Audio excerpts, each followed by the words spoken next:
Dieu nous parle. Chaque jour, Charles et Carole vous présentent la leçon de l'école du sabbat.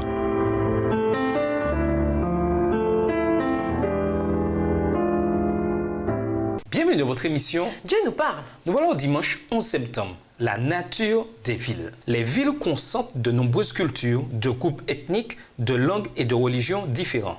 Traditionnellement, chaque groupe a ses quartiers ou son territoire défini.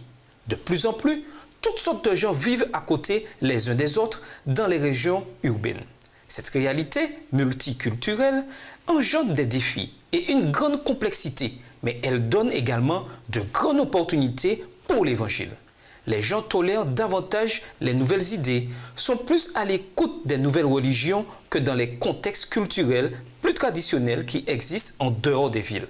Dans les villes, on peut atteindre de nombreuses personnes qui, autrement, n'entendraient peut-être jamais le message adventiste. Lisons Acte 18, les versets 1 à 28 pour un exemple de la manière dont Paul a continué à planter des églises dans les villes. Que pouvons-nous apprendre de ce qu'il y a accompli?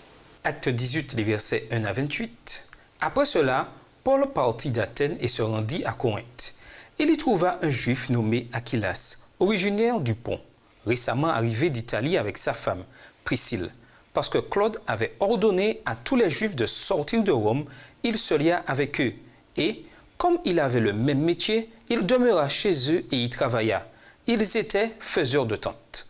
Paul discourait dans la synagogue chaque sabbat et il persuadait des Juifs et des Grecs.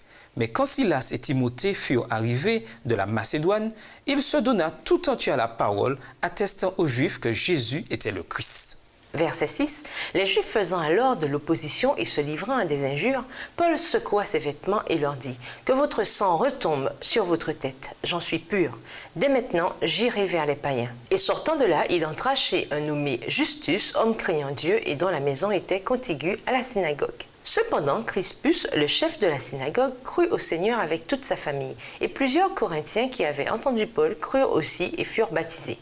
Le Seigneur dit à Paul en vision pendant la nuit, « Ne crains point, mais parle et ne te tais point.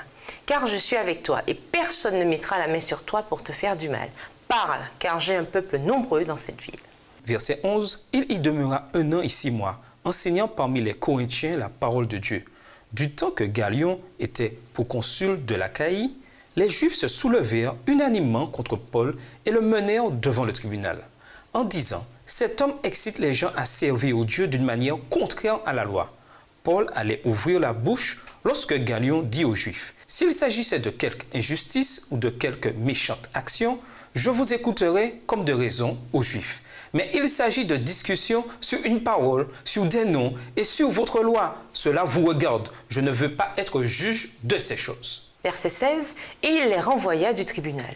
Alors tous, se saisissant de Sosthène, le chef de la synagogue, le battirent devant le tribunal sans que Galion s'en mît en peine. Paul resta encore assez longtemps à Corinthe. Ensuite, il prit congé des frères et s'embarqua pour la Syrie avec Priscille et Aquilas, après s'être fait raser la tête à Sancré, car il avait fait un vœu. Ils arrivèrent à Éphèse, et Paul y laissa ses compagnons. Étant entré dans la synagogue, il s'entretenait avec les Juifs, qui le prièrent de prolonger son séjour. Verset 21. Mais il n'y consentit point, et il prit congé d'eux, en disant « Il faut absolument que je célèbre la fête prochaine à Jérusalem. Je reviendrai vers vous, si Dieu le veut. » Et il partit d'Éphèse.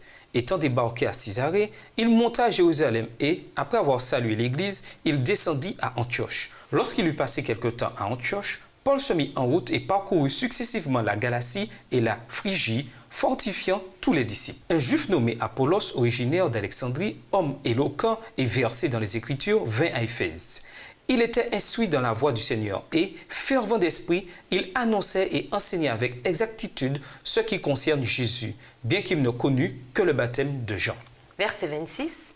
Il se mit à parler librement dans la synagogue. Aquilas et Priscille, l'ayant entendu, le prirent avec eux et lui exposèrent plus exactement la voie de Dieu. Comme il voulait passer en Achaïe, les frères l'y encouragèrent et écrivirent aux disciples de bien le recevoir.